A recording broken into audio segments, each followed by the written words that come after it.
Olá, bom dia, boa tarde, boa noite, dependendo do horário em que você vai assistir. Meu nome é Rafael Morgante, eu sou psicólogo. Aqui estão minhas redes sociais. Me siga no Instagram, no Facebook. Caso precise, tenha o meu contato, também de e-mail e de telefone. Nós vamos falar hoje sobre famílias disfuncionais. No canal, nós já temos alguns vídeos falando sobre codependência. Eu sugiro que vocês assistam antes de assistir esse vídeo e nós vamos falar um pouco sobre família. Para começar, uma definição é que família é um agrupamento humano formado por indivíduos com ancestrais em comum e ou ligados por laços afetivos que geralmente vivem numa mesma casa. É importante a gente já começar com essa definição explicando que não necessariamente são apenas os indivíduos de sangue que formam uma família, como a gente costuma dizer popularmente, né? Fulano é de sangue, mas a família ela está ligada a pessoas também afetivamente. Então, eu posso não ter nenhum tipo de parentesco consanguíneo com a outra pessoa, mas ser parte da família dela por uma ligação afetiva. Geralmente vivem numa mesma casa, mas isso também não precisa ser uma obrigatoriedade. E existem muitos tipos de família, como por exemplo a família nuclear, que é aquela composta pelo tradicional papai, mamãe e filhinhos. Esse tipo de família hoje não é o tipo mais comum de família. Isso é importante a gente falar.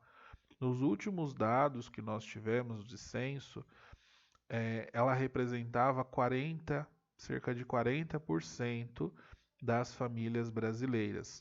Ou seja, cerca de 60% das famílias são de outros tipos que não as nucleares. Outro tipo de família é a família extensa ou ampliada. É aquela que se estende para além dos pais e filhos.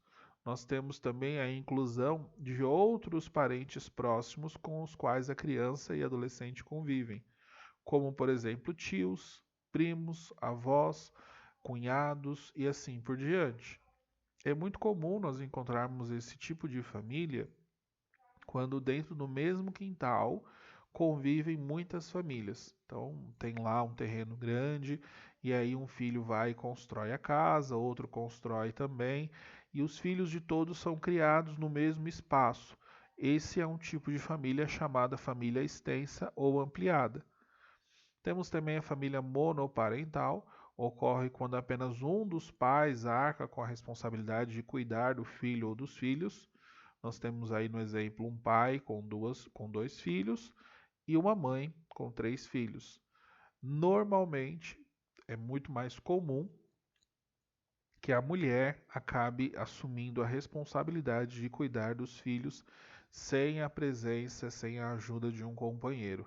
Nós temos dados que mostram que existe um grande número de crianças que, por exemplo, não têm o nome do pai na sua certidão de nascimento, o que mostra o abandono parental, mas isso é tema para outro conteúdo. Nós temos também a família reconstituída, que é uma união de pessoas que já tinham filhos de outros relacionamentos. Então, o pai, ele chega com filhos de uma relação anterior, a mãe chega com filhos de uma relação anterior, e eles podem ter um novo filho. E aí nós temos uma família que é a união de todos esses filhos de outros relacionamentos, o que inclui também os pais que não estão nessa família. Então, por isso, essa é uma família estendida também. Nós temos o ex-marido, a ex-mulher, que também é pai e também participa dessa educação. Então, é um tipo de família que temos na atualidade. A família institucional, ela vai acontecer quando, por algum motivo, crianças e adolescentes são cuidados por uma entidade normalmente governamental, mas pode ser também por uma entidade não governamental, e elas são criadas e cuidadas através do que nós chamamos hoje de casas-abrigo, que era antigamente falada como orfanato. Nós temos também as uniões homoafetivas, que são constituídas pela união de pessoas do mesmo sexo, sejam duas mulheres ou sejam dois homens. É importante a gente falar que o que faz uma família ser disfuncional ou funcional não é o tipo dela, mas como ela funciona, ou seja, qual é a dinâmica que essa família desenvolve. Então, eu posso ter uma família parental e essa família ser uma família disfuncional. Eu posso ter uma família homoafetiva e ser uma família funcional. Isso é muito importante. Ter uma família estendida, ter uma família parental, não significa necessariamente que eu terei uma família funcional. Eu tenho casos em que uma família mononuclear é muito mais saudável para a criança do que uma família parental. É muito importante falar sobre isso.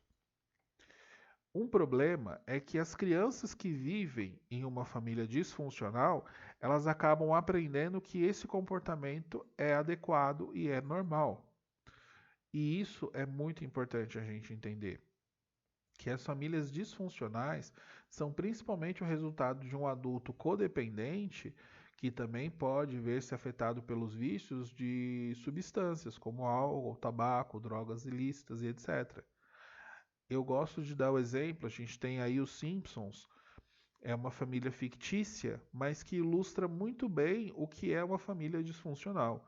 A gente tem um abuso de álcool e drogas, a gente tem uma mãe codependente, a gente tem um filho já com traços claros de marginalidade e de criminalidade, a gente tem uma filha que busca ser a filha perfeita o tempo todo, como forma de compensar esses erros.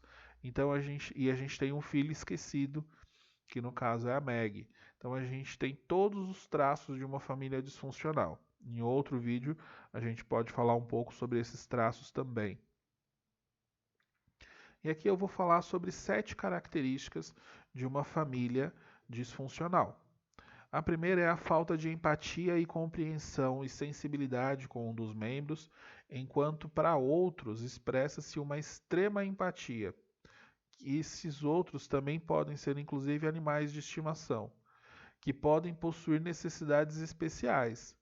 Em outras palavras, um membro recebe mimos e atenção, enquanto o outro membro é marginalizado. E a gente tem aquelas crianças que são extremamente mimadas. Não quero, eu quero, não vou, me dá, não, mãe. São aquelas crianças que mandam dentro da casa. Uma criança extremamente mimada. Outra característica muito comum é a negação, que é a falta da capacidade de reconhecer o comportamento abusivo. Isso pode acontecer por uma recusa, a pessoa não quer ver de modo nenhum, ou realmente a pessoa ela enfiou tanto a cabeça já dentro do buraco que ela não consegue nem perceber o quanto está doente aquela família. Outra característica são os limites inadequados ou inexistentes. Por exemplo, aceitar comportamentos inadequados em relação ao abuso emocional, sexual ou físico. E aí é importante a gente falar que quando a sua brincadeira constrange o outro, não é brincadeira e sim desrespeito. Muitos abusos são cometidos com o nome de brincadeira. Isso é importante a gente deixar muito claro. Eu ofendo o outro, eu xingo o outro, eu chamo o outro de gordo, de gorda, eu falo que o outro é um lixo e depois eu falo é brincadeira. Então, isso é um desrespeito. Tratar o outro de forma desrespeitosa e chamar de brincadeira não alivia e não faz com que aquela situação deixe de ser um abuso. Outra característica comum é a falta de respeito com os limites dos outros. Quando eu desrespeito a propriedade do outro, eu pego alguma coisa emprestada e não devolvo. Eu pego uma roupa da outra pessoa e dou. Eu pego uma roupa do meu irmão, da minha irmã e dou. Então tem uma campanha do agasalho. E ao invés de eu dar coisas minhas, eu dou do outro. Outra coisa é quebrar uma promessa. Eu prometo que eu vou respeitar o sigilo, ou eu prometo que eu vou guardar um segredo, e depois eu saio contando isso para todo mundo. É também um desrespeito. Violar os limites do outro também é um desrespeito. A quinta característica é o trato desigual ou injusto com um dos membros da família, que é o famoso filho preferido. E aí, enquanto um filho é cuidado, amparado, protegido, o outro está literalmente se afogando. E a gente tem essa questão também, pode ser por causa do filho preferido, como pode ser por causa do sexo. Então, enquanto as mulheres são obrigadas a fazer todas as tarefas, os homens não precisam fazer tarefas nenhuma. Ou por causa da idade. Os mais velhos acabam acumulando todas as responsabilidades e os mais novos acabam não recebendo responsabilidade nenhuma. E assim por diante. Qualquer trato desigual ou injusto é uma característica de uma família disfuncional. Níveis anormalmente altos de ciúmes, seja e comportamentos controladores. Aqui a gente tem dois exemplos. No caso de um namoro ou de um casamento, vamos dizer, em que um quer prender, acorrentar o outro, e outro tipo de ciúmes que às vezes as pessoas confundem, e no Brasil nós temos o hábito de confundir ciúmes com amor, e ciúmes não é amor. E aí a gente tem um exemplo absurdo: ser pai de menina é morrer de ciúmes dos garotos da turma dela na creche. Parem e prestem atenção. Se não é algo que necessita de ajuda, é uma pessoa que tem dificuldades de se relacionar com ele mesmo e com os outros ao redor.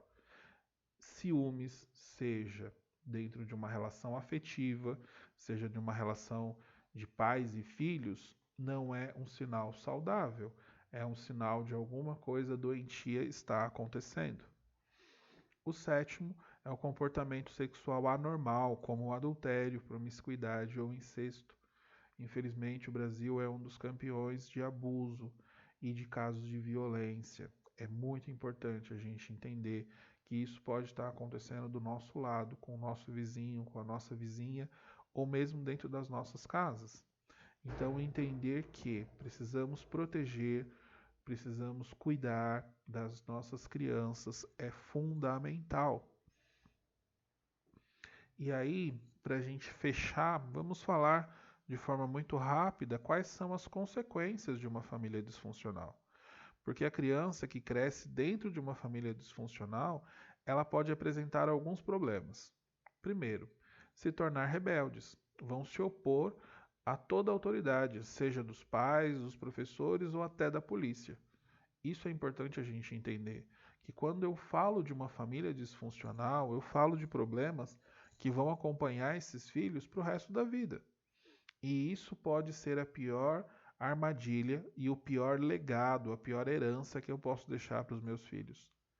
Ao serem culpabilizados por todos os problemas familiares, desenvolverem um profundo sentimento de culpa que os torna vítimas dos outros. Então, a criança cresce ouvindo que é tudo culpa dela e ela passa a acreditar que realmente tudo é culpa dela. Essa criança vai crescer e se tornar um adulto extremamente inseguro. Assumem o papel dos pais, crescem muito rapidamente e perdem a sua infância. Outro problema que acontece quando as crianças crescem em uma família disfuncional e acabam exercendo papéis que não são seus. Isso vai levar a problemas a longo prazo. 4. São tímidos e calados, aprendem a esconder e reprimir as suas emoções, a sua autoestima está comprometida. Outro problema que pode acontecer das crianças reprimirem as suas emoções. Isso nunca é um bom caminho, isso vai levar a consequências graves e a autoestima comprometida vai impedi-los de se desenvolver por completo, porque eles terão muita dificuldade de avançar e de conquistar os objetivos, uma vez que eles não vão se sentir dignos, aptos para isso. Outra possibilidade é dos filhos se tornarem oportunistas e manipuladores, porque se aproveitam das fraquezas dos demais para conseguirem o que querem. Também é um grave problema, porque eu acabo criando possíveis abusadores no futuro. Então, hoje nós falamos de um modo bastante rápido sobre as famílias disfuncionais e as consequências disso. Continuem acompanhando o canal para mais informações e nós vamos mantendo o canal sempre atualizado. Muito obrigado e até a próxima.